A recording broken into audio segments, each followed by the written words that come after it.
Welcome to the show. Glad to have you with us on a Tuesday as we are rip-roaring and just buzzing right along. Once again, glad to have you with us. Jesse, good to see you. This is our first post-holiday show together. I did the dance with Vince yesterday. It was, went pretty good, I think. Doing okay?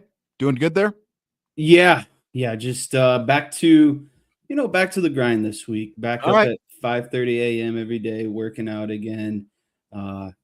So today, I did myself a little bit of a disservice because we went last night. Since we don't have a show on Monday, Monday's the only day I do the evening workout, and then the rest of the week is the early morning workouts. But I got myself all amped up last night after working out, and then accidentally drank a can of Diet Dr. Pepper as well. And so I couldn't fall asleep until like 1 a.m.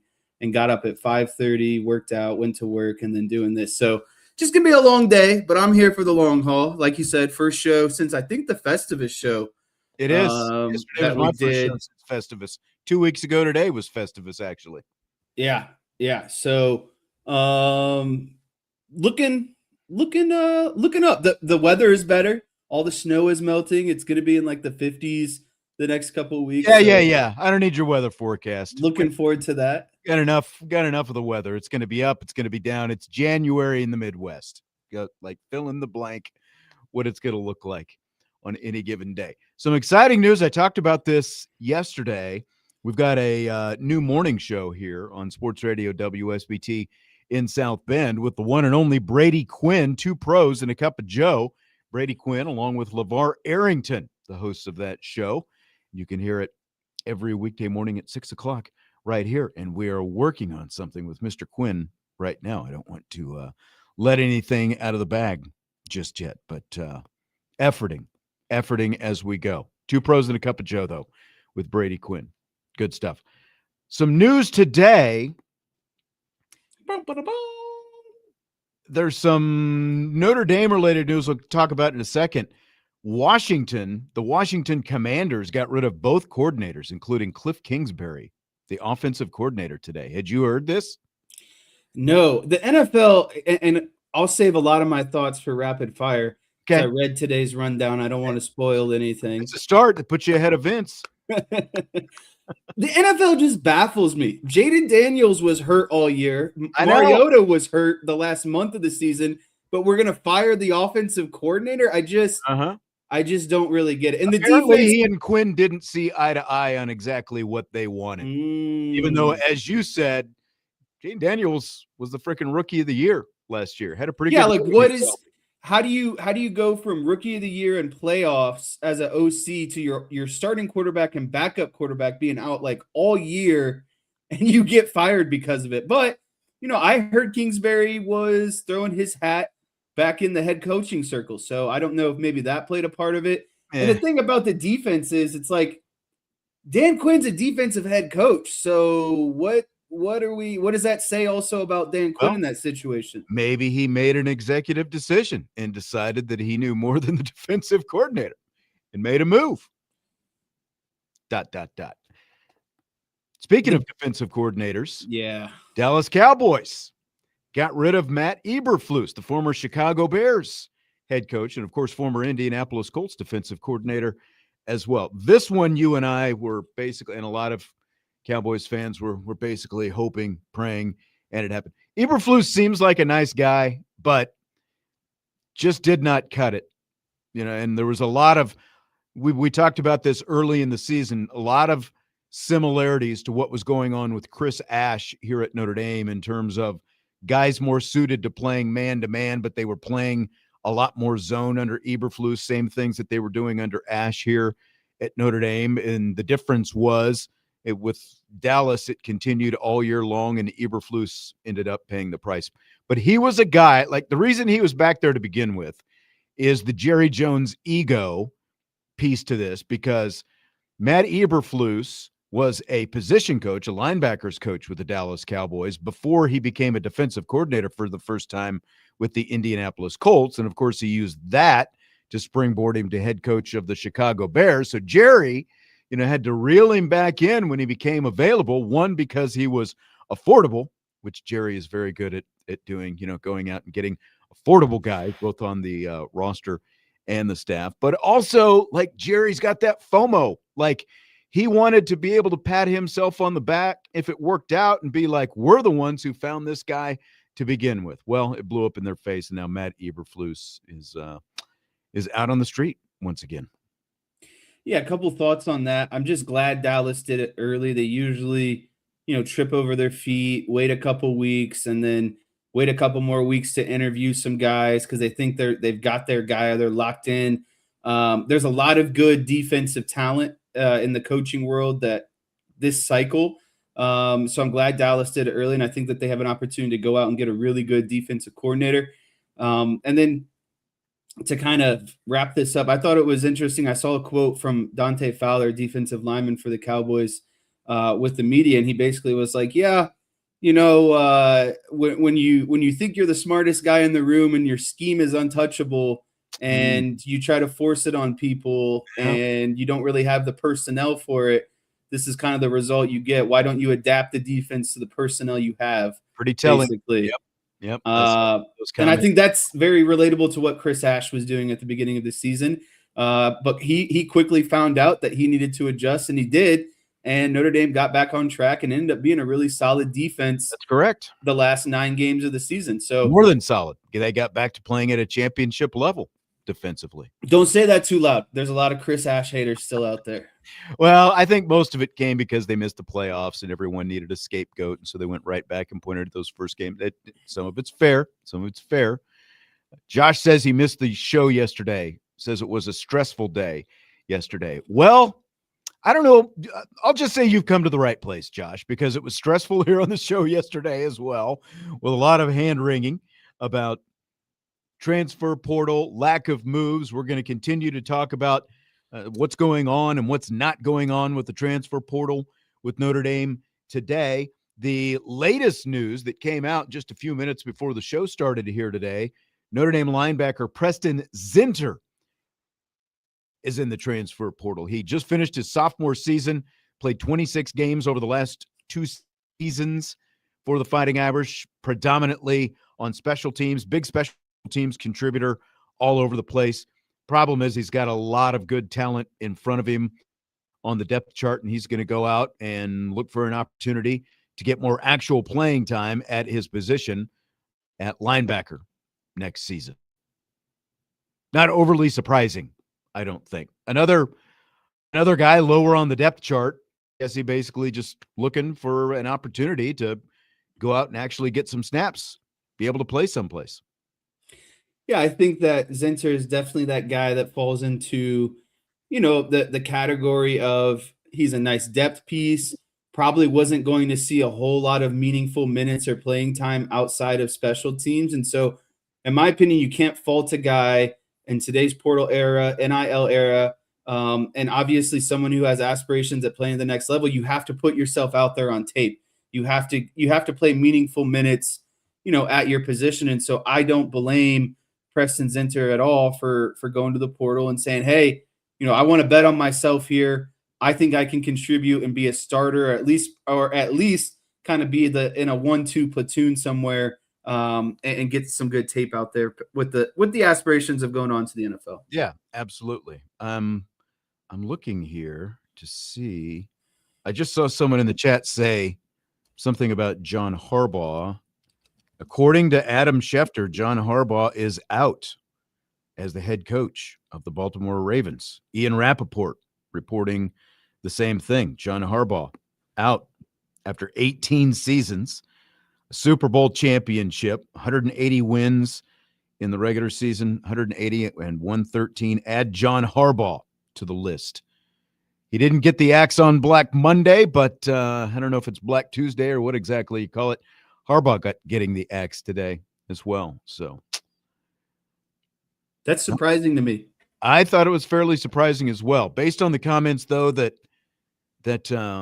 Lamar Jackson made after the game the other day when he was asked about Harbaugh coming back, and he basically was like, I just got done playing this season. You want me to talk about next season? Like, kind of a non-answer answer, and I think that maybe answered the question a little bit louder. So do you think that this means that they're picking Lamar over Harbaugh at this point, at this junction Feels like maybe. And the fact that it's 18 years and you had what was Lamar, a 3-time MVP or a 2-time? Two-time.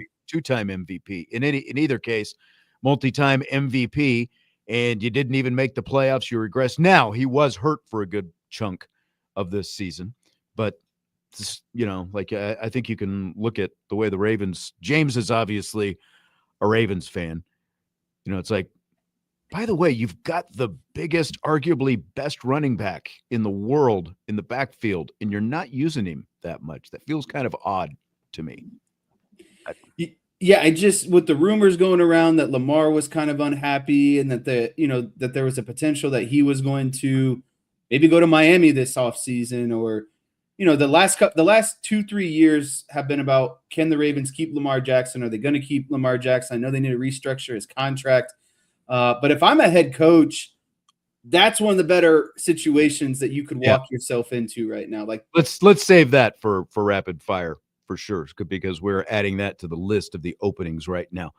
Transfer portal. We've only got so much time today. We've actually got an interview with Notre Dame women's basketball player Vanessa deJesus that'll be coming up a little bit later in the hour. We kind of rearranged the first hour of the show a little bit so we can talk a little bit longer about transfer portal stuff. Not much going on right now other than Preston Zinter going into the portal. Still nobody that Notre Dame has signed from the portal. What do you think about how things have gone in these first 4+ days? Yeah, like I'm not going to get up here and lie and say it's been, this great thing, or on the flip side of that, it's end of the world and we all need to hit panic mayday button. I think it's been a little bit disappointing. But what did you expect? The big names are always going to go first. And I think that whether you want to admit it or not, IU is on a legendary run right now. They are on an absolute heat-seeking missile run right now. And I think that's the only part. Well, let me just follow up with me about this, because how much of the perception of things of what Indiana has already done, like they got Nick Marsh, one of the guys that Notre Dame wanted, the wide receiver from Michigan State, and then of course they also got Josh Burnham to transfer from Notre Dame to IU. How much does that sort of add to whatever you feel about what Notre Dame hasn't done so far? How much just does it amplify the angst, the fact that Indiana has been so successful so far? Yeah, it does amplify it to a degree. The only one that I'm like truly upset about is that wide receiver. I think there's plenty of defensive line, defensive tackle talent, depth in the transfer portal, but I think the high-end wide receivers, especially Marsh, there's not as many, right? Like it's kind of very top heavy, and so you wanted to hit on that one. I guess I don't want to say this out loud, but I'm going to. I'm going to plug my ears. I'm going to stir the pot here a little bit. Do I need a censor button here? Are you about to light the world on fire? What are you going to do? I think so. I would say it would be an embarrassment for Notre Dame if IU wins the Heisman this year, the national championship this year, and dominates them in the portal. Man, no kidding. Like you're getting outbeat in your own state, and you're getting beat by a team that's been relevant for 2 seasons now. And I get it. It's a different era, and we've got NIL and we've got portal, but Notre Dame hasn't won a national championship since '88. IU might win it this year. I think they're the odds-on favorite to probably win it this year. They are the odds-on favorite, whether or not they actually do. I think this Oregon rematch has me pretty intrigued. But I mean, I think I've said to you and a couple of other people, like if it ends up being Indiana and Miami playing for the national championship, So I got called a bad take because we don't need the portal. We recruit. Indiana's a whole portal team. It doesn't matter. How you win national championships doesn't matter. And if IU wins it this year, that's all that matters. But I think that there's some validity to what Tuco is saying there in the YouTube chat, because this is why, and Vince and I obviously talked a lot about this yesterday, but this is why you still have to, it's very short-sighted to just, blow up here the fact that Notre Dame hasn't done anything. Would we like to have seen more done? Absolutely. Were they completely prepared, Notre Dame, for the transfer portal? Sure doesn't appear so from everything that we've seen and heard so far. Like the fact that you did let Nick Marsh go to Indiana before ever even stepping foot on Notre Dame's campus and making a visit here. But the fact that Notre Dame has to pay not just transfer portal players, because everyone obviously has to pay portal players, and everyone has to pay, high school guys as well. But it's different. Like if you're comparing Notre Dame and Indiana, which is the conversation right now, Notre Dame has the number 2 incoming freshman 2026 class in the nation. That costs money. There's a pretty good amount of revenue that had to be invested to get the number 2 class in the nation, to be able to stack all that talent together, a bunch of 4- and 5-star guys, and get them to come here to Notre Dame, and you end up with the number 2 class in the nation. That is going to cost a lot more in NIL and rev share and, however you're going to combine this. What Notre Dame has to pay to have the number 2 recruiting class in the nation is a lot more than what Indiana has to pay for a bunch of 3-star guys who are rated anywhere between like mid-30s and mid-40s, depending on which recruiting service and which rankings that you're looking at. So there's a lot more that Notre Dame had to invest in its freshman class compared to what Indiana had to invest in its recruiting class. So Indiana has to go out. I mean, look at how Curt Cignetti has built this thing. He built it on transfer portal guys. He didn't just show up in Indiana. It's like wave his magic wand and give everybody that Cignetti look, and all of a sudden everybody was playing differently. He had to bring a bunch of guys with him. He's had to go out in the portal both years. He's had transfer portal quarterbacks both years. And look, I'm not saying this as a pejorative at all. I'm just comparing what Notre Dame has to do versus what Indiana has to do. And so Notre Dame has to put a lot more investment in its high school recruits because they are so much higher rated 4- and 5-star guys versus predominantly 3-star guys that Indiana has to invest in. The investment there for the high school recruits is a lot higher for Notre Dame. And again, Notre Dame doesn't have to go out and fill as many holes as what Indiana is going to have to fill, because Notre Dame predominantly, and again, Vince and I talked about this yesterday, most of the guys who are going to end up starting for Notre Dame when the 2026 season starts are already on the roster, or, maybe part of that incoming freshman class as well. So yeah, they're going to fill specific needs with the transfer portal, Notre Dame is, but Indiana has to invest a whole lot more of its resources in the portal to get guys to go there, because they're not going to be able to get the same kind of high school recruit. So that's kind of that's sort of the trade-off that I look at if I'm comparing those two programs right now. Yeah, I mean, it's like short-term stocks versus long-term stocks. Notre Dame goes long-term, goes heavy in the investment,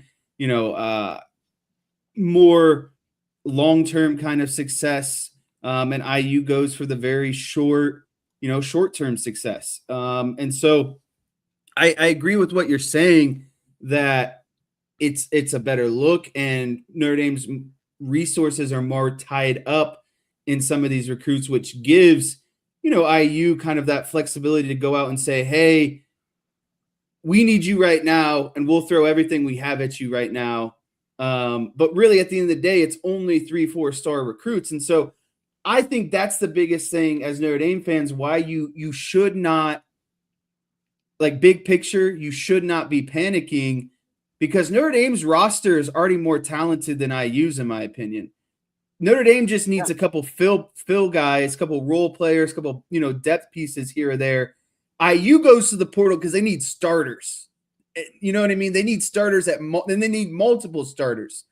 Notre Dame goes to the portal for a couple, basically at the end of the year. They got some guys who go to the NFL. They got some guys who transfer, but they need to fill a couple spots here and there. And so they're very much looking through, a lens of specific things they're looking for position-wise. IU is more or less like, you've had a good season, come on down. We're open for everyone. So we are open for business. That's right. I don't think Notre Dame, again, you asked me how I felt at the beginning.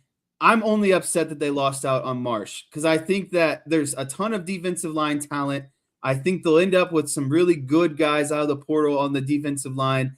That's their biggest hole right now. Would I have liked to see them add a wide receiver? Sure. But I still believe in a lot of the talent on Notre Dame's wide receiver position group. But I do still think they need to add at least one more. So no, I do too, especially, like you're talking about that boundary receiver. That's the biggest need that they've got, is getting that big-bodied guy a la Malachi Fields. That's still what they have to address. And there are still a couple of guys on the board. And quite honestly, if they're not able to get some hits with a couple of the higher ranked guys who are still out there, look, I know a lot of people were disappointed that, the Michigan State guy is off the board, Marsh, and now we've got to go after the Rutgers guy because he's the next highest ranked guy, and then he commits someplace else. A lot of people, myself included, weren't necessarily sold on the Rutgers guy to begin with. There's still a couple of pretty good ones out there, in Isaiah Canyon from Georgia Tech and the guy from Boston College, Reed Harris. Again, like you're talking about both of these guys in that 6'4", 6'5" range, very similar kind of bodies anyway to what Malachi Fields had. Not quite as productive as what Fields was at Virginia, I guess in 2024, 2 years ago before he came to Notre Dame. But at the same time, the kind of production that both Canyon and Harris had this year for Georgia Tech and Boston College is fairly similar to what Fields had here at Notre Dame. And, like they would still step in and you would have a guy like Jordan Faison still around. You would still have Jaden Greathouse and some of these other guys around him as well. So, they might not be able to make quite the highlight plays that Malachi Fields made this year, but at the same time, I think that either one of those guys could be really steady, boundary, go up and get you some contested catch type guys. And you're absolutely right. Like that is still what they need to add to this team. Yeah, and I think that next season at the wide receiver position is largely going to be predicated around Greathouse's success. Like he's got to have a season. Like there's just really no other way around it. I think that they'll end up adding some sort of boundary wide receiver. Whether that guy was at the very top of their wish list, we'll never know, and where that person ends up falling on their ultimate wide receiver wish list, we will ultimately never know. But I think that this kind of largely comes back to a bigger conversation of chicken or egg. I believe in CJ Carr. I believe in Mike Denbrock. And I think when you combine those two, the wide receiver position, as long as they're not dropping passes or, extremely slow, sluggish out there, it's going to take care of itself because you have one of the most talented quarterbacks in college football and you have one of the best schematic offensive coordinators in all of college football. And so while I think the wide receiver position will take care of itself for the most part, it would still be nice to add just a really like the type of build that Malachi Fields had, just someone who can go up and get a ball when you need him to. I always come back to the Michael Floyd type wide receiver. Sure. That's what they need. They just need, because they've got inside slots that are fast.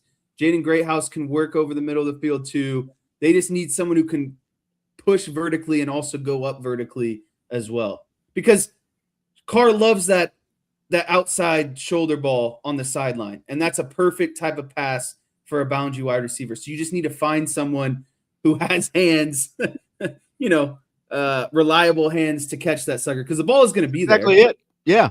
The ball is going to be there. Very accurate. We've seen that. He's very confident and very, very precise for the most part in his ability to, make those kind of throws. So yeah, absolutely. I mean, defensive tackle though, this is, I don't want to say what's concerning me, but at the same time, like you do have to let it play out. Penn State defensive tackle Xavier Gilliam was on campus today. And like you look at him and the kind of body that he's got, 6'2" and over 300 pounds, they need some beef like that in the middle of the line. And this is to me, like I would put that wide receiver at number 2, but they've got to go out and add a couple bodies and add a couple guys, with some beef on them who can play in the middle of that defensive tackle position. So that's really what I'm looking at is when is that going to happen? Who is that going to be?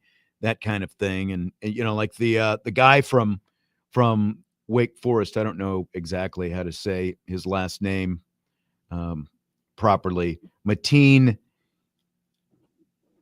Ibir Ogba.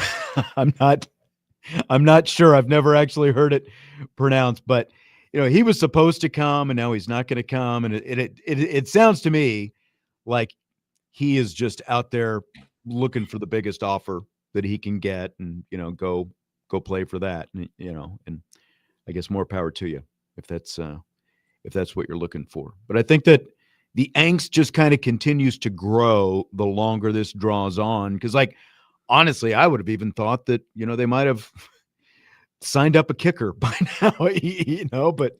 So do you think that there's a reason for the madness? Because, that's the unfortunate part of, when the portal opens, we expect because of, I think there were some expectations set. And when things didn't happen day one of the portal, immediately everyone was like, well, this is a failure. Why isn't Notre Dame getting the guys that they need?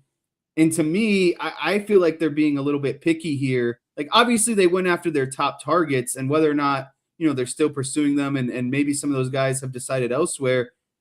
I still think Notre Dame has a big board. And I still think they're going to get majority of the guys that they wanted. And so I really think what this boils down to is there just has to be some sort of patience because the portal is open for 2 weeks. They're going to be fine because, look at the last few years. Now, again, the situation is a little bit different this year because you missed the playoffs. You were the first team out of the playoffs. Basically, you felt like you had a team that could, at a very minimum, compete for a national championship. And when you look at how some of these games have played out, I think we all feel like they definitely were a legit national championship contender had they been in the field. So you lose a few guys and you look to augment. And I think that everyone thought that was going to kind of give them some earlier returns, but it just hasn't done it. But at the same time, again, when you look at the first few years that Marcus Freeman has been here and how they've addressed the portal, they haven't necessarily gone out and picked off every guy at the top of every position ranking and brought them in here to Notre Dame, but they've still been just fine. So, you don't necessarily have to get the number one guy, especially when you have to do this, on not a true salary cap, but very similar to the salary cap that these NFL teams have. There's going to be some different limits on your spending. So it's going to look a lot different in who you're going to be able to go out and get. And a lot of these guys are just looking for the biggest checks as well. So that's also part of it. Yeah, and I think that's the one of the more unfortunate parts of it, because I understand you want to maximize your window and make money and all that stuff, but to me the perfect combination is where can I make money and where can I compete for a national championship. And I think when you're looking at the college football landscape, there's maybe 10 to 15 schools who can do that, who can say we'll give you a good amount of money and we can also compete here for a national championship. And Notre Dame is definitely on that list. We're going to take a break. When we come back, I've got an interview with Notre Dame women's basketball player Vanessa deJesus. We've got a lot of Marcus Freeman talk coming up in rapid fire and some other Notre Dame talk. After the deJesus interview, I want to ask you about this Mercer quarterback, Braden Atkinson. I want to talk about that. So we'll do that in a little bit as well. But a timeout, and then we've got the interview with Vanessa deJesus coming up. Budweiser's Weekday Sports Beat with IrishBreakdown.com.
We continue Budweiser's Weekday Sportsbeat with IrishBreakdown.com. Along with Jesse Stiers, I'm Sean Stiers. Hope you're having a good day. Before we get to the interview here with Vanessa deJesus, there was a question in the chat from Mike in the YouTube chat. Don't forget, if you're out driving around listening to the radio right now and you want to send us a question anytime during the show, you can just go to the Sports Radio WSBT YouTube channel or the Irish Breakdown YouTube channel and ask us your question. Mike asks, would you consider the portal a success if they get Reed at wide receiver? I assume that he is talking about Reed Harris, a good kicker, the kid from Utah, and the kid from Utah is the defensive end, John Henry Daly. And then Xavier Gillum, the defensive tackle from Penn State, and Keon Keeley, who, of course, is a former Notre Dame commit, who is a defensive end at Alabama. My answer to that would be yes. I would say that that would be a success because you would get really good quality at each of those positions. I'm really skeptical, though, and I know that a lot of people – everyone's ears and eyes perked up when they saw Keon Keeley go into the transfer portal after he obviously had committed to Notre Dame at one point, ended up going to Alabama. He's been there for 3 years now. And the biggest issue with Keeley, beyond just if he wants to come to Notre Dame and if Notre Dame would want him, is the fact that he would be an undergrad transfer who had been at a school for 3 years. So I would be pretty skeptical as to whether or not that would be a guy who would academically qualify to come here to Notre Dame. But if we're just like taking that part of it out and you just put those names and those guys, I would say, yeah. Although, again, I don't think defensive end is nearly as big a need as defensive tackle. So they still need another defensive tackle over two defensive ends out of the portal at this point. Yeah, I'm with you. I'm definitely more concerned about the inside defensive tackle positions. I think out on the outside, there's a ton of talent there between Boubacar, Bryce, Logan Thomas. But to me, defensive line is never a position where you can have too many players in today's college football, in my opinion. Right. With how much guys are rotating. 1 through 3 are going to see some reps. And I would say too, I haven't seen a ton of film on John Daly. I think that's the Utah defensive end. John Henry Daly. But he's a guy who could also work to the inside as well. I think you see that a lot at Notre Dame is those guys can be multiple on positions, especially when you get into second and long, third and long. They tend to kind of go, with guys on the inside that can provide more of a pass rush, and obviously not a guy who's just there to eat a double team in the run game. Yeah. B. Tome asks, how do academics come into play when a player wants to go to a different school for NIL? Well, it comes down to whether or not the school on the academic side is going to let him in or not. Everyone's got standards, and Notre Dame is obviously a private school, and I'll say this based on everything that I've seen and heard, based on with multiple sports. Even though USC is a private school, the academic standards in terms of who Notre Dame is going to take as a transfer, regardless of sport, is higher than what you're going to find at USC, as an example. And then there are other schools that are like that as well. So it's obviously not just NIL. You still have to get into the school, and Notre Dame isn't going to let a player just show up for a semester and take a paycheck and not go to classes. That's just not how they operate. So you've got to be in pursuit of a degree, and your transcripts and everything that you've got from wherever you are, wherever you're coming from, has to line up in terms of being degree seeking and your ability to get a degree once you get here. All right, we're going to talk more Notre Dame football coming up in a little bit, but right now I'm going to welcome into the show Vanessa deJesus, a guard from the Notre Dame women's basketball team. We are happy to be joined by Vanessa deJesus from the Notre Dame women's basketball team. She's in her 6th year of college basketball after transferring to Notre Dame from Duke. Let me ask you this, Vanessa, I'm sure you probably don't like follow what's going on with the football transfer portal, but it just opened a few days ago and it's a little bit crazy right now. So I'm curious, as someone who just went through transfer portal process yourself, obviously in a different sport, but you went through the portal, like what was that whole thing like for you going through that? Yeah, definitely. For me, it was a lot. Kind of reminded me how it was, in high school. But now there's so many other aspects that I didn't have to deal with as a, incoming high schooler. Like there's NIL now, and just a bunch of, portal open so many different opportunities. And just for me, a lot of it was taking my time and not letting myself feel rushed, or like, again, remembering like what my goals and like what I really wanted in a program. So I think having that core like group was really important for me, like having my family and people in my corner who I could talk to and kind of guide me in this like big decision, because it was my last year. So for me, just taking my time and like praying about it was like big, because it can be a lot, very overwhelming. Is it kind of cool to be like re-recruited all over again? Yeah, it was fun talking to coaches and seeing who wants you, and kind of hearing what other programs do. Because I was at Duke for a very long time, so it was a really cool experience in that sense of it, even though it can be a lot.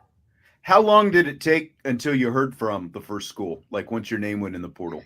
Yeah, it was actually really fast, because I guess once you do it, they send you notification in the NCAA portal system, and then once that happens, all the coaches can see it, and probably within the hour, I was already getting like text messages from schools. And then that day I probably had a good couple of calls. Like every hour I had a call. So yeah, it was going by fast. And I think especially for transfers, unlike high schoolers, we know the routine, we know how it is, we know what we're looking for since we've been in college for so long. So the process moves way faster in that sense of coaches know that we know what to look for, and it just goes by faster.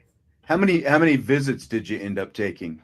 Yeah, I ended up taking 3. I scheduled 6, but I kind of knew after Notre Dame, I took 1 more to Baylor. But when I was there, I just had Notre Dame in the back of my head. Like, it's kind of like that gut feeling, like, So for me, I didn't want to waste my time. I knew what I was looking for, and Notre Dame really just had that on my visit. So what were some of the things that you're looking for, and what stood out after coming here and visiting with Coach Ivey and her staff? Yeah, and the team, I'm sure, as well. Yes, the whole team. It was great. Just when I landed, Hannah and Cass were the ones who were there to pick me up, along with Sherelle, because it was really late and the coaches were coming back from the draft with Sony and Maddie and all of them in the draft. So for me, a big thing was like the family feel. Talking to Coach Ivey on the phone, obviously I could feel that, but seeing them in person, how they interact with one another, the girls, the team, that was a big thing for me, because I understand how important that chemistry off the court is to on the court. And I really want to be around people who just, want to go to war for one another. So that was a big thing. And then obviously just the development, hearing how Coach Ivey and the other coaches see me in the system, and kind of, again, just growing me to the player that I want to become was a big part. Just because I know there's a lot of things I still need to work on, and just having that vision of seeing how they see me and how they see my growth was a big thing. And being guard that's a huge legacy, that to be a part of other great guards, and just being able to play with other great players who have the same mindset of wanting to win and get better every day. And then just Notre Dame itself as a university, like academics are really big to me, my faith also. So having that aspect off the court was another big part of me committing. Well, I mean, it's not like you hadn't challenged yourself academically when you were at Duke. You had because you were there for 5 years, obviously, which but for everybody else, like, so you've got an undergrad degree, you've already got a master's degree, and now you're working on another one. Did you think that you'd end up with 3 degrees by the time it was all said and done, when you were coming out of high school? I did not, honestly. I thought maybe 2 if I could do my undergrad in my first 3 years and then my last year. But obviously with COVID, sit out that whole year, so I didn't really play that whole year, and then going through my own injury, it kind of just opened the opportunity that I just didn't want to take for granted. From both these universities, just how great they are. So yeah, did not expect it at all. I forgot about the fact that Duke ultimately, like, you played a few games and then you didn't play, basically. Yeah, exactly. How tough was going through something like that? Because obviously everyone else had shut down at the end of the previous season, and then the majority of teams were playing, but there were other schools. I think Virginia was another one that didn't play that year. What was that? It was tough for me, because coming in as a freshman, I was so excited. I'm like, oh my gosh, college basketball, I could finally play, like, playing in front of the Duke fans, and just like a whole nother level. And then I show up and there's no fans at the game, or in masks, you're getting COVID tested every day. You can't even hang out with your teammates in the same room. And then only playing 4 games. So that was just, for me, very like disappointing in that sense. I was just so excited coming into college. But again, just kind of look at the positives of it, just going again close to the team. But yeah, I just wanted to play that year, but we only had 4 games until we opted out. Yeah, that had to be rough. And again, I mean, again, like everyone was going through a lot of different things. I'm curious with your current master's, because I think it's biology is your undergrad, and then your first master's is in liberal studies. Is that right? Yes. And then you're working on a nonprofit administration. So what's like the career trajectory that you're looking at as you go forward when you're done with all of this stuff? Yeah, I think, after basketball, having a nonprofit is one thing I've thought about. For me, like my mentors and the people who really just supported me and really believed in me have been a big part of where I am, and just giving back to, others, my culture, like the younger generation. I think that's something that I would want to do if I made my own nonprofit, whether that's with kids or in sports. So that's why it was a big part of why I wanted to do that program. And then, yeah, either something in sports or business or medicine. Those are like my 3 interests. And I think being here at Notre Dame is a great alumni system here, and great like networking opportunities to meet other people who are doing different things in the business world or in the sports world. And then just all of them have been really like welcoming to like meet with me one-on-one, just kind of picking their brains, hearing how their jobs go and their own journeys. So for me, it's kind of just right now being open to anything and learning about different jobs in the world, because who knows what will happen next. I mean, it's quite a resume to have 2 degrees from Duke and then another one from Notre Dame. I don't even think Riley Leonard probably has that. So yeah, it was a lot, but I made it through. That's right. Well, so you went back to Duke for the first time this weekend. You and Notre Dame obviously played there. What was that like, going back to Cameron Indoor for the first time as a visiting player after being there and playing there for so long? Yeah, it was so weird. I remember walking in and it felt like I was gone for so long, but also felt very familiar in a sense. But from the warm-ups, just being on the other side of it was a different perspective I had never experienced before. But then again, I felt that, I don't know, like kind of like a comfort feeling when I looked out, and the fans, they had some posters I saw of like, "We love you, V," or something like that. And I was like, oh, they have great fans out there. So for me, it was like bittersweet, like being back at Duke, but then also like playing against them and staying focused for the game.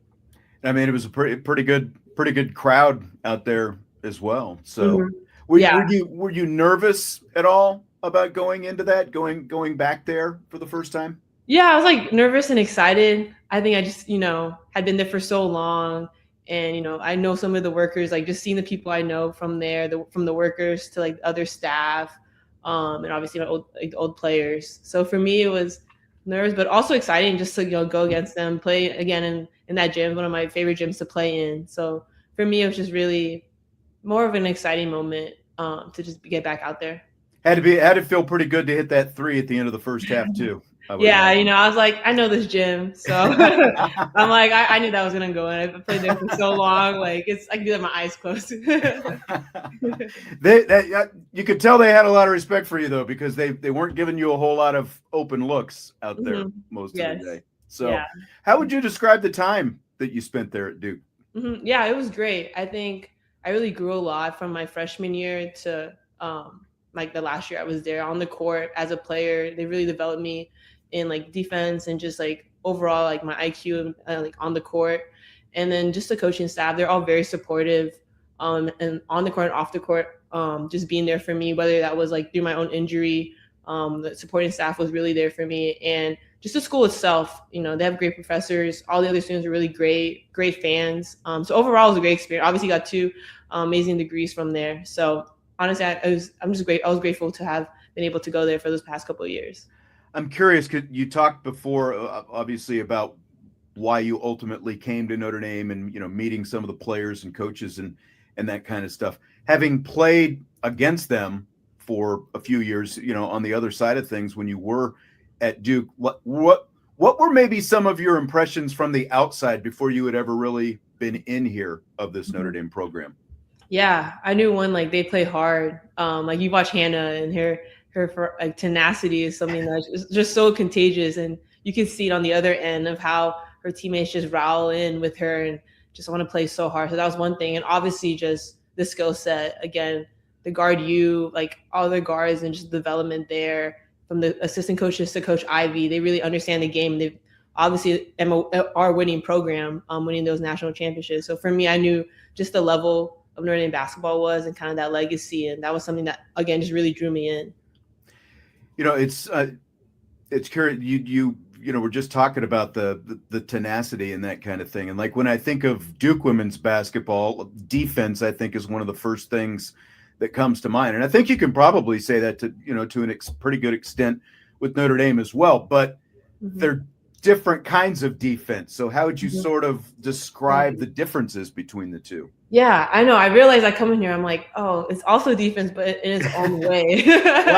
Right. Yeah, I would say here, one of the difference, I feel like it's just like the on ball, like the steals, like on the ball and off the ball. I feel like from Hannah to Cass to myself, and even when KK was played, we get a lot in the passing lanes. And I think it's that even in the zone, because at Duke, it was mainly man-to-man defense. So a lot of like that kind of tenacity was either pressuring the ball or like being on help side. But here, our zone was a big part of our defense, and they've been doing it for many years. Even Coach Ivy said like that's a big part of why they ended up winning championships, is having that solid zone and man-to-man defense. And in the zone, people think it's just to slow people down, but for us, it's about speeding people up, getting them turn the ball over, getting the passing lane. So I think that's a different kind of defensive tenacity that you see is in the zone defense. When you mentioned Hannah, and obviously the roster looks a lot different this year compared to last year with the addition of you and some other players from the transfer portal, but Hannah is one of the main constants here. So I'm curious what it's like playing with her as opposed to against her, the ACC player of the year type player that you saw obviously last year, and now seeing it up close and playing with her every day. Yeah, definitely way better to have her on your side. I'm like, this is way better than her trying to pressure up on me and, getting into you. But yeah, like even just starting in practice, she makes you want to play better. Like seeing her, how she plays on both ends, it's like something you just feed off of. And for me, I feel like she's that fiery, and I kind of bring that more like, I guess like older veteran, like calmer aspect to it. So I think we do a good job of playing off one another. Whether that's her kind of like firing me up when I'm like maybe too like relaxed, or me maybe bringing in that composure when things are going crazy. So I feel like that yin yang kind of feeling is really good. And that was a big part of why I was just super excited to play with Hannah.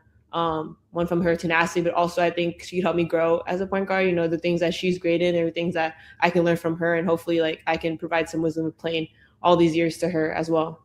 And I think you kind of need some of that yin and like not everyone can go 100 miles an hour all the time. Right? Like pretty much all of your numbers on the court this year are career highs, whether it's scoring or rebounding and steals. And, that's been such a big part of your game. How do you feel most different as a player right now?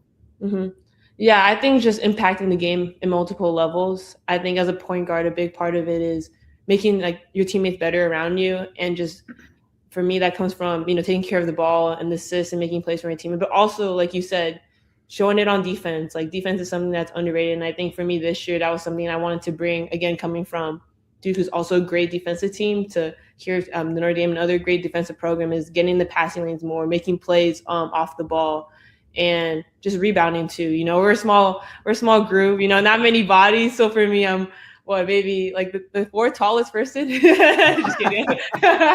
There were some times, especially in that Duke game, they had a lot of size. There were a couple times where you grab a rebound. I'm like, deJesus has got it. It's like exactly. I didn't even see you, and then the next thing you know, you've got the ball. So exactly. So for me, it's just like impact game and all those other levels, and just like just the typical point guard things. And then obviously being ready to score when needed. So yeah, it's just growing all of that aspects.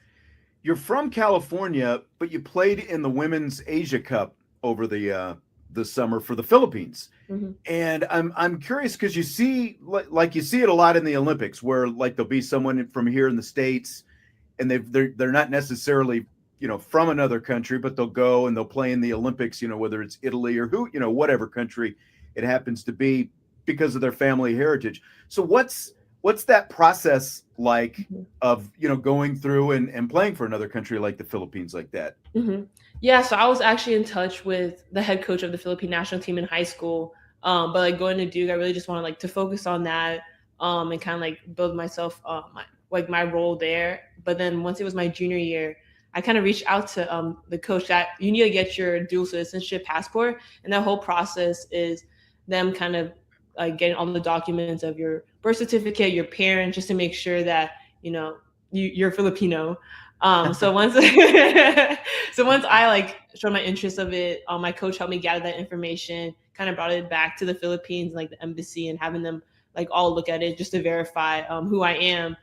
And luckily for me, the process was really fast because they just wanted me on the team. So like within a week, I had my I had my passport. They sent someone to the Philippines to get it for me and bring it back. But usually it takes a little longer than that. But I think it was a month before the first FIBA Asia Cup that I was going to play in. So they were just really getting the process quick. But it's just getting your dual citizenship, and then once you have that, then you're able to play with the team. So had you ever been to the Philippines before playing for the Philippine national team? When I was younger, I went once for like a family vacation. But other than that, I had been like at least 10 years since I've been back there. So what was that experience like getting to play in that FIBA Asia Cup? Yeah, it was so fun. I remember the first practice. It was some like language barriers because a lot of them are from the Philippines, but we can speak like basketball terms. But other than that, like I really grew a lot. It's playing, most of the teams we played against were other countries with other pro players. So for me, it was really just growing that other side of the game that I hadn't really been like exposed to, just the physicality, different like styles of play from like different countries, and then and just the pace of the game was way different. But again, I had a great support. It was super fun just to represent my culture. That's a big part of like why I play is like my family and all the sacrifices they have done for me, and just how big basketball is back in the Philippines is something that I don't take for granted, just to represent them. So I really enjoyed it. Obviously did it another year, 2 years after the other FIBA Asia Cup, just because of how great it was the first time. Sure. All right. Good stuff. Vanessa deJesus with the Notre Dame women's basketball team, year 6 in college. She might finish here one of these days, but a long rest of the season to go, with 2 months plus of the season to go before things wrap up. Vanessa, appreciate you doing this. Good luck the rest of the season. We'll see you out there this Thursday night. Thank you.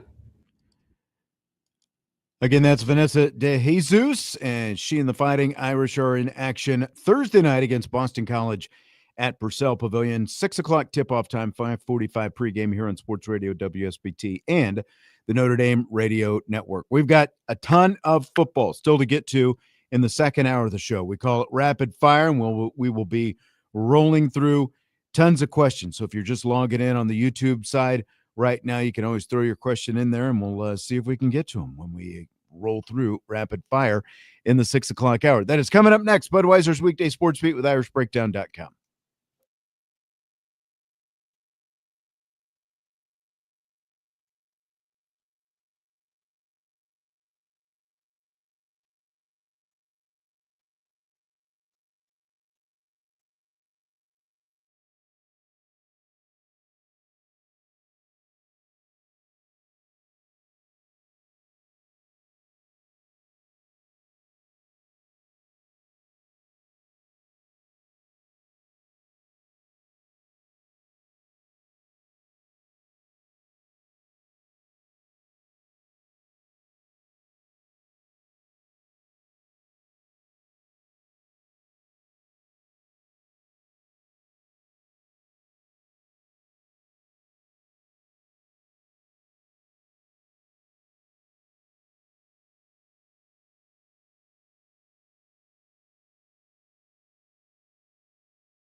Oh, yeah. Hour 2, Budweiser's Weekday Sports Beat with IrishBreakdown.com. I'm Sean Stiers. Jesse Stiers is hiding behind his video wall right now. Oh, there he is. It is rapid fire time. Sir, are you ready for it?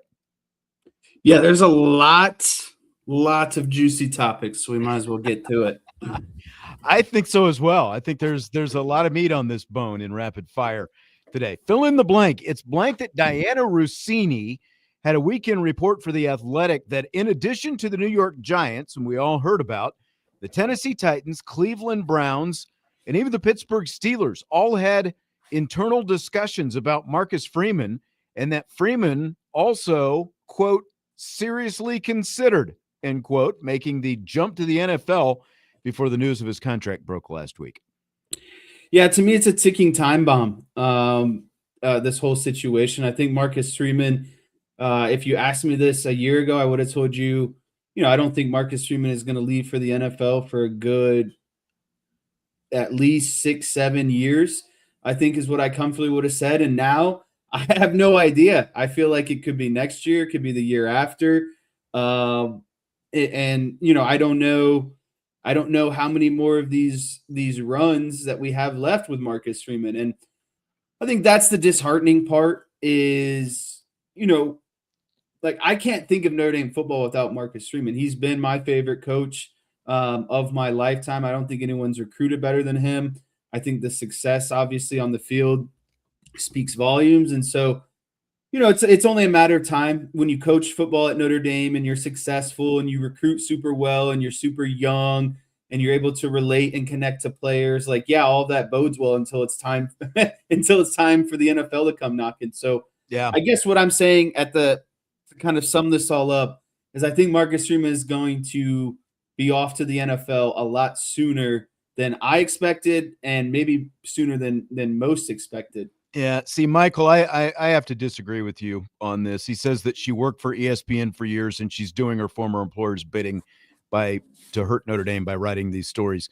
It's not just her. There are plenty of other NFL connected reporters who are out there. Like, she's just revealing that there was even more interest than was initially reported. I don't have any reason to doubt, the credibility of this. I think the interest was real, and I think Marcus Freeman's interest was real because, this isn't the first place that I've heard that. I've heard that much more close to home, that the interest that Marcus Freeman has in the NFL is real. So to your point, Jesse, it does feel like a matter of time. And Joe is saying in the chat, if he wins the Natty, he'll be gone. And, you do kind of have to wonder about that. Would you ride off on the horse and go pursue the next challenge if you're Marcus Freeman, if you are able to win a national championship this year? Or, I don't think that he sees a ceiling the way Brian Kelly saw a ceiling, especially since he has been able to elevate this program,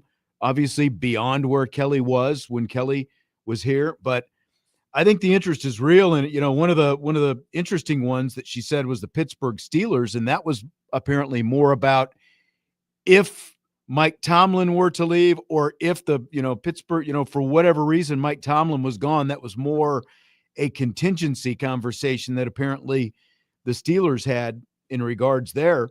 But Jesse, there are several openings in the NFL right now. You've got 4 coaches fired on the NFL's Black Monday yesterday. Raiders head coach Pete Carroll gone after a 3-14 season. The Falcons fired both head coach Raheem Morris and general manager Mike Fontenot. The Cardinals fired Jonathan Gannon. Browns fired Kevin Stefanski.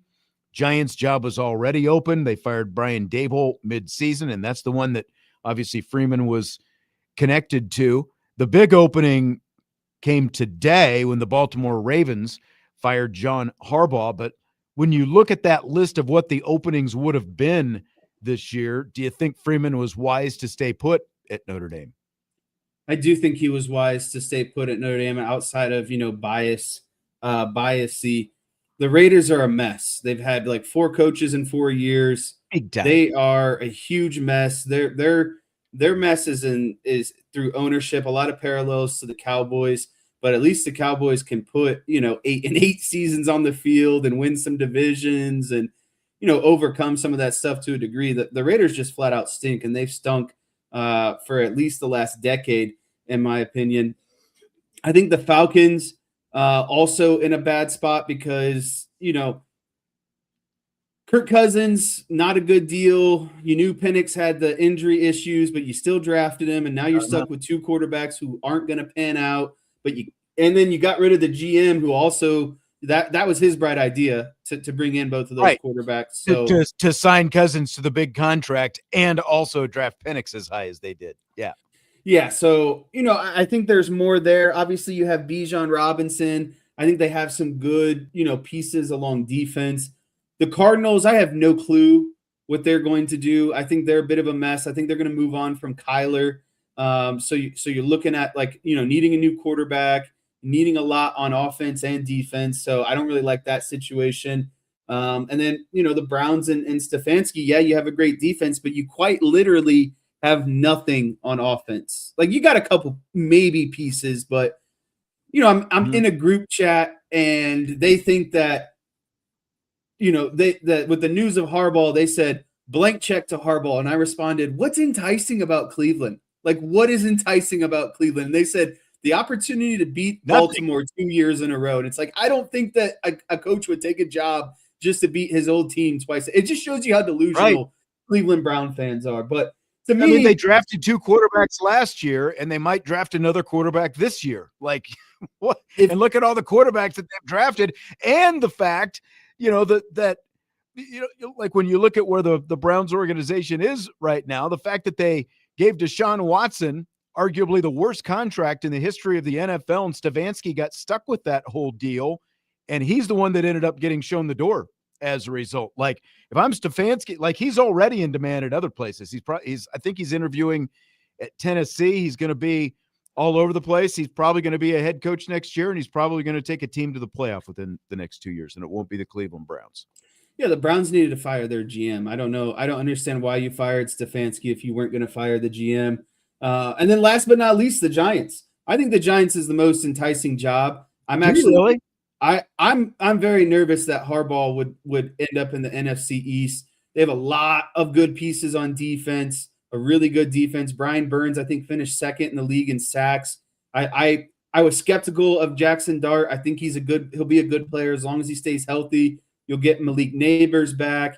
You'll get Cam Scatterboot back. I think if you drafted some offensive linemen and maybe a position player on offense, you'd be doing pretty well. I just think there's a lot of pieces in the Giants, but I'm in the same boat with the Browns that I am the Giants. I don't know why they just didn't fire their GM, I think that's his name. Shane. Shane. I mean, the guy's a bozo. You let Barkley go to the Eagles and they won a Super Bowl. Like, that's a fireable offense within itself. See, and I mean, they've got talent, but that's also because they've drafted so high over the last few years. So, of course, you're going to get some kind of talent when you're drafting as high as they did in the NFL. But to me, there's like there's such a drop off between the high end talent and just the low parts of their roster. Like, there are pieces there, but again, when you've got Joe Shane attached to it, you don't know exactly what you're going to do at quarterback. They couldn't even figure out how they wanted to play the last couple of games and potentially get the number one overall pick, which again goes back to the general manager. And that's why I don't think that that's a great position, because you've still got Joe Shane attached to it. And if you've got a general manager who is tenuous in his future, then you don't know as the head coach what's going to happen to you from one year to the next. So especially for a guy like Marcus Freeman, like, none of these teams on this list would be desirable to me if I were Marcus Freeman. Now, to your point, a more experienced coach like John Harbaugh, a more experienced NFL coach, especially like Harbaugh, like the Falcons and the Giants probably would make the most sense for a guy like Harbaugh. Like, that's what it feels like to me. I completely agree. I think those are the two spots he's likely to end up at. I will say this, though. I'll tease this a little bit. Had the Ravens been on this list 4 weeks ago, I think Marcus Freeman would have held out even longer. I think that would have been a really, really enticing situation for him. That's a good defense. You've got freaking Lamar Jackson and Derrick Henry at running back. You were going to get some offense. yeah, you're going to get some offensive linemen back. You could help, rebuild that defense to a degree.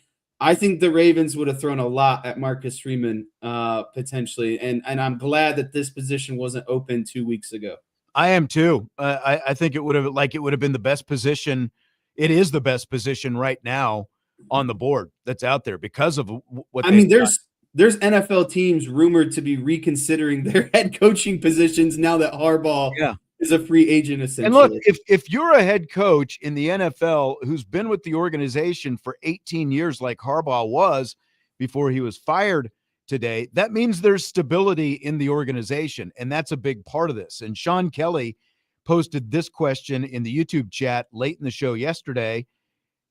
If people think Marcus Freeman could leave for the NFL after the 2026 season, what team or teams is he holding out for? Well, it's not Baltimore now because Baltimore is off the board. So unless they hire someone and they make a huge mistake and he's gone next year, I think the Pittsburgh Steelers is it because Mike Tomlin, there's still a lot of uncertainty. You're hearing more talk now with Mike Tomlin in terms of, what's going to, do they actually just get to the playoffs like they always do?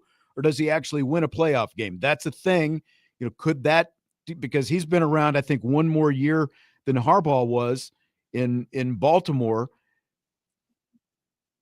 And now there's talk about TV with Mike Tomlin as well. There are people talking about that, even though the TV job wouldn't pay nearly as much.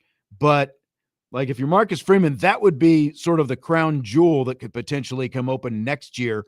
Because again, you talk about stability and the way the Steelers have run their organization for decades now, they have had 3 head coaches, Mike Tomlin, Bill Cowher, and Chuck Noll over the last almost 60 years as their head coaches. Each of them has won Super Bowls. They're all Hall of Fame coaches. And that is arguably the most stable organization in all of the NFL. And that would be the one, I don't know how exciting it would be to live in Pittsburgh, but that would be the one if I'm Marcus Freeman that could potentially be open next year that I would have my eye out for. I think that there's really 4 realistic positions next season because the question was posed, what kind of opening would Marcus Freeman be holding out for? I have 4 of them written down. I think the Steelers, like you said, is top of that list. And I think that's who maybe was drawing or was getting the most interest out of him. But some other teams that I think that are out there for next season, if they don't have a particularly good season, I think you would see new head coaches. And the 3 teams I put on that list are the Indianapolis Colts.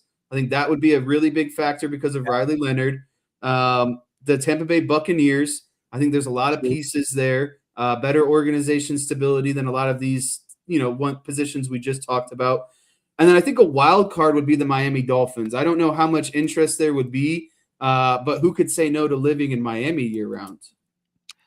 That's true. I think that those, I hadn't even thought about Tampa Bay. I think that's a really good one. And then, like you said, the Colts are going to be a curious one because if they're not in the playoffs again next year, you probably are starting over with a new general manager. So that would make sense. You're coming in without a lame duck manager, a general manager, and instead whoever they hire as general manager is probably going to be the guy who hires you. So that's going to buy you more time right off the bat. There's a couple questions here in the YouTube chat. B. Tomey asked, why would you want to build a really good college team to go to a pro team that could have a terrible roster? And he also said, why would Freeman leave a solid position for what could be a short-term gig with an NFL team? Well, again, that's where Marcus Freeman can afford to be more choosy and, potentially you're not going to obviously handpick, but you can, he didn't go this year because, again, look at the list that we went through and the quality of those jobs. The Raiders are turning over year after year, and a lot of these others turn over. But the biggest thing is, why did Nick Saban leave college football? Transfer portal and NIL. And as a head coach in the NFL, you don't have to recruit. You don't have to, worry about, whining and dining these guys and bringing them in and, offering them all this money and have them go someplace else. And you don't have to worry about the transfer portal. It's a much more rigid, structured set of contracts and just the way things are done in the NFL. And there's a lot more free time in the offseason as well, again, because you don't have to worry about recruiting and doing all this different stuff and hosting recruits and doing all these different things in different months of the year. It's just, it is all football. And that's why so many guys want to do it. Just like the, what's his name? The guy that was the Boston College head coach. He's the Green Bay Packers defensive coordinator, and he's a commodity now. He's a guy that's being talked about in terms of head coaching circles in the NFL. You know who I'm talking about? It's on the tip of my tongue. Yeah, I know. It's like I can't. Skinny guy. Jeff Hafley. Jeff Hafley. Yes. So I think that everything you said is true in response to B. Tomi's question, but I'm going to tell you you're overthinking it. Pro's a pro. There's only 32 positions. It's the highest pedigree you can reach as a coach and all of coaching. No, that's a great point, because if you're asking that question like in that way, and this is again like not a negative at all, but odds are you were probably much more dyed in the wool a college football fan than NFL. So like you might have a little bit of a blind spot for the NFL.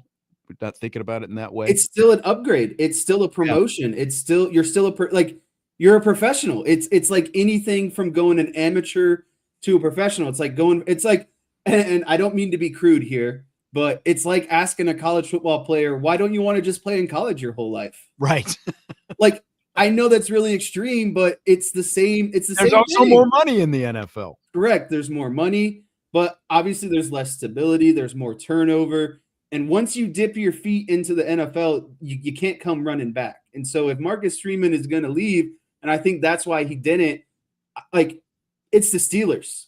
It's 100% the Steelers, because there's so much security in that position. They've only had like 2 or 3 head coaches all time. I think Marcus Freeman, if he signed with the Steelers, would be there at least 10 years minimum, right? And so I think that's the kind of security that he's ultimately looking for. Yeah, Justin wants to know if Tommy Rees gets a look for a head coaching job. I would say no. He'll. I bet he becomes the OC of the Commanders. That's what I was going to say. He'll be an offensive coordinator someplace next year, but he's not in a position where he's going to be a head coach. I mean, like, look at you were the coordinator of a team that just got, the head coach just got fired. Now that doesn't disqualify you from other lateral type positions, but yeah, I think he'll be a coordinator at someplace. Worst case, he'll be a quarterback's coach someplace, but he's not gonna be a head coach yet.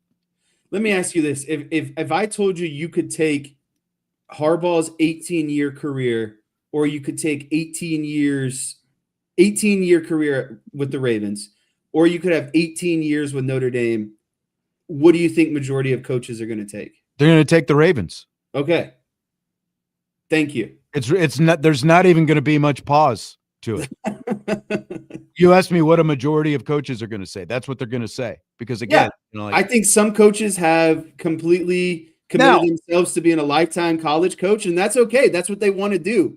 But to me, there's the highest level you can reach is being a coach in the NFL.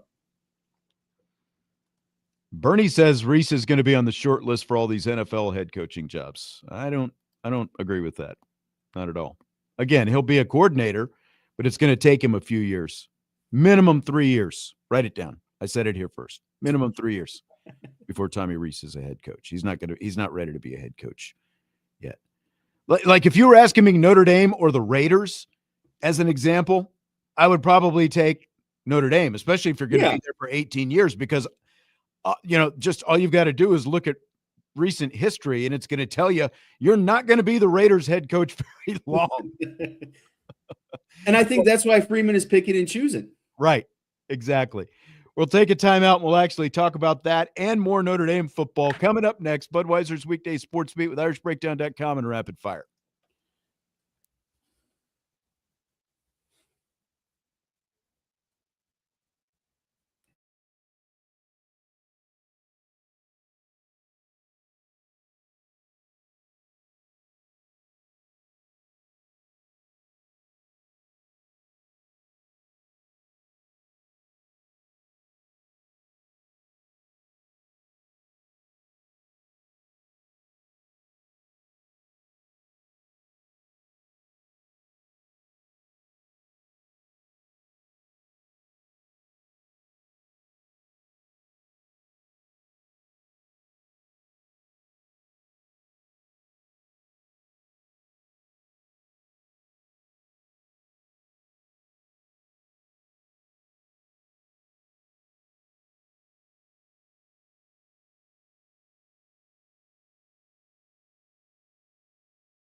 We continue Budweiser's Weekday Sportsbeat with IrishBreakdown.com. Rapid fire on this Tuesday. Glad to have you with us here today. Talking a lot of Notre Dame, Marcus Freeman, NFL coaching talk with Black Monday yesterday and all these other coaches' positions opening up. Bernie says Reese is young and really smart, and he is competing against morons. I buy the first two, young and really smart. I don't know he's necessarily competing against a bunch of morons. They're, depending on which team that you might happen to be going up against. I just think that it's not quite Tommy Reese's time yet. I think he's going to be a coordinator for a few more years, and eventually he'll be a head coach in the NFL. That's what he wanted to do. That's been, I think, part of his goal. And I think that ultimately he will. I just don't think it's his time just yet. Fill in the blank. The Raiders firing Pete Carroll after one season is blank. It's just a continuous, and I want to use a different word here, but I'll call it a crap show. That's what the Raiders are. It's just, and to me, it's really baffling. Because why did you hire Pete Carroll if you were just going to fire him after 1 year? You knew you were going to be bad this year, and all of your issues are really at the top as an organization when it comes to the Raiders. And so, was the whole plan just to hire Pete Carroll for the season, let him take his lumps, get the number 1 draft pick, and then take a quarterback, and then now you've got a quarterback in Ashton Genty, and let's cut it loose here in 2026. To me, there had to be some overarching master plan. If Pete Carroll did well, obviously you were going to keep him and let him go, keep him, allow him to kind of keep going. But the fact that they were horrible, they get the number 1 pick again. It's just, he's the scapegoat at the end of the day for just a horribly, awfully run organization. You knew this was going to be relatively short term because the guy is 74 now, so it wasn't going to last forever. But at the same time, did you just bring him in to be the worst team in the league and get the number 1 pick? That's kind of what it feels like to me right now. It definitely, Tyler says, hilarious just because it's the most Raiders thing ever. I mean, they have had, since 2001, they have had 14 head coaches. John Gruden has been the head coach twice. So that means they've made 15 hires. Now that includes interims as well, because they've had a couple of interims because they've gone through so many guys. It's just unreal. And again, that's what, stay as far away as you can from the Raiders organization. It is not good news. And I'll just spin it in another direction. How about Dylan McCullough leaving a team that just played for a college football national championship last year and joined up with Pete Carroll and Chip Kelly? They got rid of Chip Kelly before the season was even over with. Chip is now going to be going back to college to coach at Northwestern, which seems astounding that that's even going to happen. But Dylan McCullough, man, made that move, and it obviously was a big roll of the dice. Did not work out for him by any stretch. No, it did not. And it's really unfortunate for someone like Dylan McCullough, because it's I get it, the temptation was there, but he kind of should have done the Marcus Freeman thing and waited for a much more stable opening to come up. I just don't know what the Raiders are going to do. I quite honestly don't care, because I don't really care about the Raiders. If they're bad, they're bad. No, because odds are they're going to be looking for another head coach in 2 years. I mean, again, when you've hired 14 coaches, 15 guys in 25 years, that's more than every other year you're looking for a coach. That's again, run away from the Raiders. Don't go anywhere near them, whether you're a head coach or an assistant. If you're an assistant and you're desperate for a job, that's one thing. But the Raiders just make no sense. Mark Davis has just been a continuation of Al Davis. And I saw somebody say earlier something about the Raiders are better than the Cowboys. Let's not go that far. Let's not quite stretch it to that extent. You can say a lot of stuff, but that you can't. That one you can't. I think Al Davis is probably Jerry Jones' idol, but let's not quite go that far just yet. Fill in the blank. Kirby Smart trying to run the fake punt / hard count play that Notre Dame ran against Georgia in last year's Sugar Bowl last week was blank. To me, it's flattering. The old saying, imitation is the best form of, flattering, or however it goes. Like, if you know that play not only impressed Kirby Smart because he's one of the best college minds in all of college football, but it also had to piss him off a lot in order to want to replicate that play and then also use it in a high leverage situation. So again, to me, it's extremely flattering. And I think that it just shows, the creativity of Marcus Freeman and the special teams unit at the end of the day. But I know that he was watching that play back on film and was just cursing underneath his breath, and then finally came to the realization, you know what? I might have to use that play myself. Apparently, Mr. Poli says Kirby had already run that play twice this season, which kind of makes it more baffling that he would be trying it again, because Notre Dame saved it for just the right occasion. So it was never on film. Nobody was ready for it. And Kirby Smart even said after the game that they weren't supposed to snap the football, so it felt like probably Ole Miss was ready for it, and they obviously stuffed it. I think it's hilarious, though. They got burned by it last year in a huge game in the Sugar Bowl by the Fighting Irish, and then he rolled it out and used it this year. I didn't realize he had run it a few more times prior to that as well, but kind of even more funny that it blew up on him on such a big stage. So Riley Leonard started for the Colts in the regular season finale against the Texans. He played pretty well. Do you buy or sell the Colts should have just gone with him rather than bringing back puffed up Phillip Rivers out of retirement? This is a sell for me. I know on paper a lot of people have said, oh, you should have just kind of cut ties, put Riley Leonard out there, and moved on and see what you had. The Colts were in still serious playoff contention. They were still I think there was still a chance to win the division. There obviously was a chance to win the wild card. As much as I would like to see Riley Leonard out there early, he was a little bit banged up. They still had playoff chances. I do think that while Phillip Rivers, he was out there and he did a job, it would have been really cool to see Riley Leonard. But he did do a job. Did he do a good job? No, and it's I got a lot of respect for a guy like Rivers who's been out of the league for 5 years, coming back. He can barely throw the ball downfield, doing what he did with 8 million kids and the whole thing. Got a lot of respect for him, but I tend to think that they would have been better off just rolling with Riley Leonard and, not just, playing for now and for the future as well. I think that they probably would have won at least one of those games had Rivers been the quarterback. I think what's more fascinating to talk about seeing Riley Leonard play is who says Riley Leonard can't throw the football. Did you see some of those passes? Yeah. I mean, I know we all saw the deep bomb. That is what it is. Every NFL quarterback should be. Well, I was going to say they brought him in. There was like it was either end of half or end of game where they had to throw a deep ball, and they took Rivers off the field and they let Riley Leonard go out there and throw one deep to the end zone. Did you see that? I did see that. I was just fascinated with some of the over the middle of the field passes.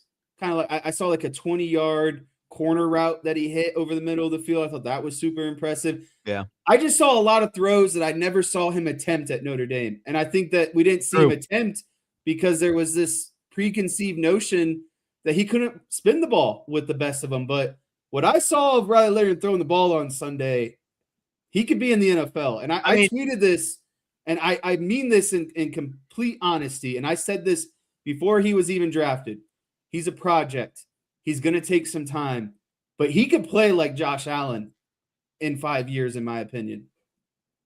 He's got the arm. He's got the mobility. Yeah. He's got the size. I think if you let him develop in the NFL, he puts on a little bit more muscle. He's got the frame. And now that I've seen some of this arm talent, Josh Allen wasn't great in his first couple of years, and he definitely wasn't great throwing the ball. I think there's a lot of parallels between Riley Leonard. I said this when Riley Leonard went to the Colts and we saw him play an exhibition game or two. One, to your point about the passes that we didn't see him attempt, you could see that right away. He was throwing passes with the Colts that he wasn't attempting last year with Notre Dame, which stood out right away. But two, I think that Riley Leonard is going to end up being for the Colts what they thought Anthony Richardson was going to be when they drafted him a couple of years ago. I think that he's going to be a better version of Anthony Richardson. And I think that by the end of, it's going to depend on, do they go out? Do they bring somebody? Like, what are they going to do? Is it going to be all Daniel Jones next year? At least you found a quarterback in Jones that you can win games with. But I think in the very near future, Riley Leonard is going to be a starting quarterback in the NFL. And I agree with what you're saying about the Josh Allen comparison. Because remember, he was maybe even, especially from a passing standpoint, at least from a completion percentage standpoint, he was even more probably a project than Leonard was when he was coming out of Wyoming when the Bills drafted him a few years back. I 100% agree. A lot of people are making fun of me because of this Josh Allen thing. He plays the most similar to Josh Allen. I obviously don't think he'd be. I'm not going to say he's going to be Josh Allen, but he's got a similar game. And I think that he's someone, and I think you bring up a good point. Whatever happens. He's not saying that Riley Leonard is going to be Josh Allen tomorrow. Yeah. I think you said 3 years down the line. Actually. I think I said 3 to 5. Yeah. But, a large part of this depends on what the Colts do next year. Do they bring in a new coaching staff? Do they bring in a new GM? Does that flush out someone like Riley Leonard? So it's all situationally based. After 2026? Yeah, after 2026. Yeah. I'm just glad. Like, I always thought Riley Leonard deserved to be on an NFL roster, whether he was a starter or not. I'm just glad that he's proving to be productive. And I think someone else also brought up a great point in the chat. This has to be his most healthy year ever playing quarterback, because he didn't have to play quarterback. He just sat and got backup reps. Yeah. And really probably got to heal a lot this year. Taking hits. Yeah, that's exactly right. Let's take our final timeout. We got a couple more topics to go in rapid fire. Budweiser's Weekday Sports Beat with IrishBreakdown.com.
Winding down, rapid fire, Budweiser's Weekday Sportsbeat with IrishBreakdown.com. Sean Stiers, Jesse Stiers on the show today. Got a mailbag show coming up tomorrow, so don't forget to be here and bring your Notre Dame football questions. I imagine we're going to talk about transfer portal on tomorrow's show. That would be my guess. Speaking of the transfer portal, this just came across a little bit ago. The Wake Forest defensive lineman, Mateen I saw that. Barogba has committed to Texas Tech. So, again, going back to the statement that I made earlier in the show when I was talking about him, if there's any doubt that he was chasing the biggest check that he could find, I think that pretty much answers it, doesn't it? It does. And I heard it. Power to him. It's his right. But I'm just saying, like if you're disappointed as a Notre Dame fan that you didn't get him, I mean, just basically. There's no better time to be a 3-star or 4-star recruit in the portal because you're seen as gold and you're going to get probably a higher paycheck than some of these 5-star recruits are getting, like we talked about. I just quick comment about Texas Tech. I don't understand what the infatuation with Sorsby, the Cincinnati quarterback. I don't think he's that great. And I know Texas Tech had to shell out a lot of money to get him.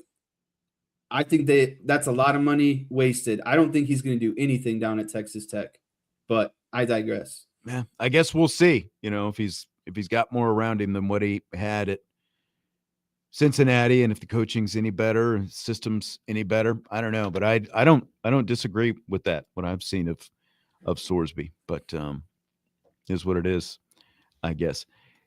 Tuco, we were talking about Riley Leonard, says, wasn't he hurt when they brought in Rivers? He was, but that was the first week. I think by the second week Rivers was there.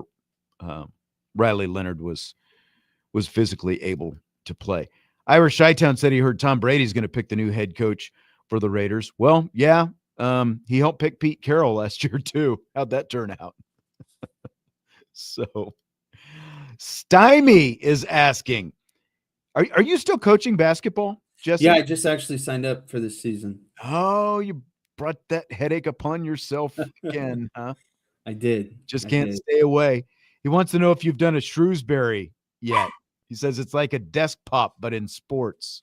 No, I have not aggressively went after or charged an official. Have we had a conversation post-game? Sure.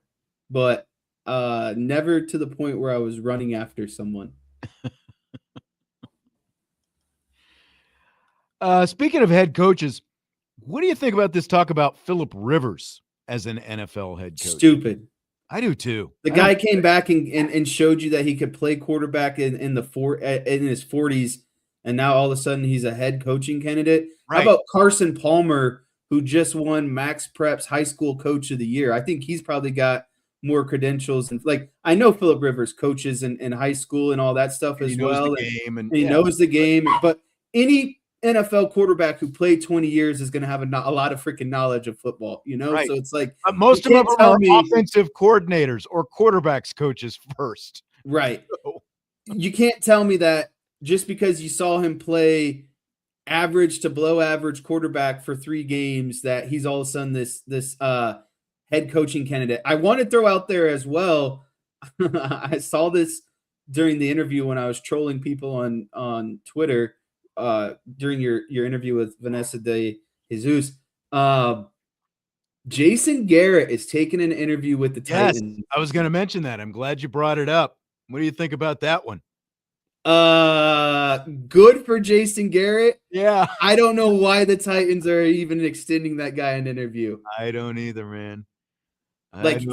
He should just take that gig with NBC and run with it for the rest of his life. I know. Because I just don't understand what he thinks he has to offer to the NFL. He was the most bland, least innovative coaches for however long he was with Dallas. And it's like, you think that's going to get you another job to be successful? Right. You were as vanilla as possible. If you're the New York Giants, freaking hire Jason Garrett, baby. I'll make the sales pitch for you. Well, he already got the chance to be offensive coordinator there, and that didn't work out very well either. I did want to ask you, Did you watch any of the Tampa Bay Carolina Panthers? The whole game. Okay, so you saw the ESPN 3-man booth. Chris Fowler, play-by-play, Dan Orlovsky, Louis Riddick doing the color. It has been pretty universally criticized. What did you think of their performance? Yeah, I just kind of want to get ahead of this right now. I feel like I was a hater of the Orlovsky and Riddick booth before it was cool to be a hater of the Orlovsky and Riddick booth. I'll start with Chris Fowler. Doesn't belong. That's a college guy. All he does is college. Why he's invited to the NFL not even table. the best college guy that ESPN has doing play-by-play. Right. Like, I know the guy doesn't follow the NFL. He definitely doesn't follow enough to be doing a freaking, winner-take-all almost potentially game between the Buccaneers and Panthers. So, like, he's not Kirk Herbstreit. And even Kirk Herbstreit is bad in the NFL. So that was mistake number one. Chris Fowler. Having a 3-person booth is mistake number 2. Having Orlovsky and Riddick be the people who comprise that is mistake number 3, because the whole time you've got Dan Orlovsky, offense guy. You got Louis Riddick. I want to be a GM for the last decade, but no one will hire me to be a GM, defensive-minded guy. And the whole time they're just one-upping each other. That's exactly what I was going to say. Each other. All they wanted to do was prove to each other, prove to everyone how much each of them knew. Yeah, that's all they were doing. They wouldn't shut up the whole time, and that's part of the problem with a 3-man booth. Just and let the game breathe. Yeah, I think that these networks think that because they don't have a lot of experience, like if you put 3 people together, it's going to fill in the gaps. Well, you don't need the constant Orlovsky upping Riddick and Riddick upping Orlovsky. Personally, either one of them I think would have been just fine, but having them together was just a nightmare. There's just too much in the room. And every time I listen to Louis Riddick, I just think of it's like an open audition for him every game he does. It's like, dude, I know you know football, but no one is going to hire you as a GM. So just stop. Right. Just stop. Stop thinking you're proving something to somebody, because it's not happening. It's like he thinks it's an open interview to every NFL team. I'm Louis Riddick, and I know so much about football. It's like, obviously, dude. Exactly. All right, we're going to wrap it up with that. We've got more Notre Dame football talk and other topics coming up on tomorrow's show. Thanks to Vanessa deJesus for being on the show earlier today from Notre Dame women's basketball. Thanks to Jesse, as always. And don't forget, 2 Pros and a Cup of Joe, our new morning show, 6 a.m. weekdays with Brady Quinn and LeVar Arrington here on Sports Radio WSBT. They've got a YouTube channel as well. Wake Up the Echoes is coming up next.